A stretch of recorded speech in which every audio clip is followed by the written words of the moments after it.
দেখো বন্ধুরা, আমি কিন্তু নিয়েছি পনির, এগ পনির রান্না করতে। পনিরগুলোকে আমি একটু তেলেতে, সাদা তেলেতে হালকা করে ভেজে নিচ্ছি, তাতে একটু দিয়ে দিলাম অরিগ্যানো।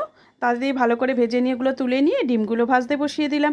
ডিমগুলো ফ্রাই প্যানে ছেড়ে দিলাম, 4টে ডিম ছেড়ে দিয়েছি। এবার সেটাকে একটু নুন আমার তেলেতে দেয়াই ছিল, একটু ভালো করে ফ্রাই করলাম, তবে খুব কড়া ফ্রাই করবে না, হালকা ফ্রাই করেই তুলে নিতে হবে। এবার আমি কড়াতে ফ্রাই প্যানের মধ্যে আরেকটু সাদা তেল দিয়ে দিলাম। এবার তার মধ্যে কিছুটা গরম মশলা দিয়ে দিয়েছি, দিয়ে তার মধ্যে পেঁয়াজটাকে একটু ভেজে নেব। তার মধ্যে একটু নুন ছড়িয়ে দিয়েছিলাম, এবার টমেটোটা দিয়ে দিলাম, দিয়ে একটু যাতে তাড়াতাড়ি মজে যায় তার জন্য টমেটো পেঁয়াজটাকে ভালো করে নেড়ে নিয়ে যখন দেখলাম ওটা হয়ে এসছে, আর একটা জিনিস, আমি খানিকটা দই ফেটিয়ে রেখেছি, দইটা ওতে দিতে হবে। কিন্তু তার আগে ওতে দেবো আমি আদা রসুন বাটা।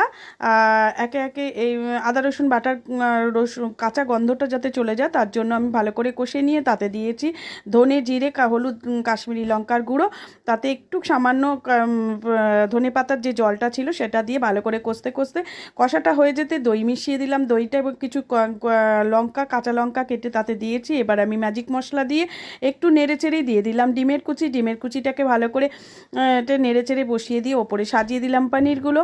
পনির ভাজাটা সাজিয়ে দিয়ে সেটাকে আর একটুখানি কিছুক্ষণের জন্য হতে দিয়ে তার উপরে ছড়িয়ে দেব আমি অরিগ্যানো, আর একবার একটু চিলি ফ্লেক্স।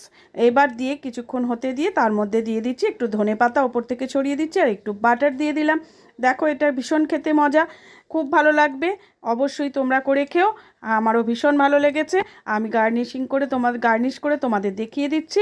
এবার এটা রেডি হয়ে গেছে আমার এভারগ্রিন এগ পনির রেসিপিটা তোমাদের সামনে তুলে দিলাম। তোমরা অবশ্যই করে খেও, ভালো লাগবে।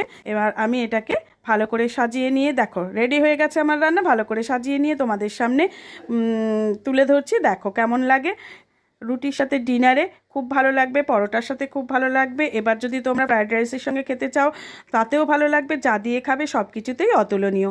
ভীষণ সুন্দর এই রেসিপিটা, তোমরা অবশ্যই খেয়ে দেখো, আমার মনে হয় খুব ভালো লাগবে, প্রশংসার পাত্রী হবে। টাটা।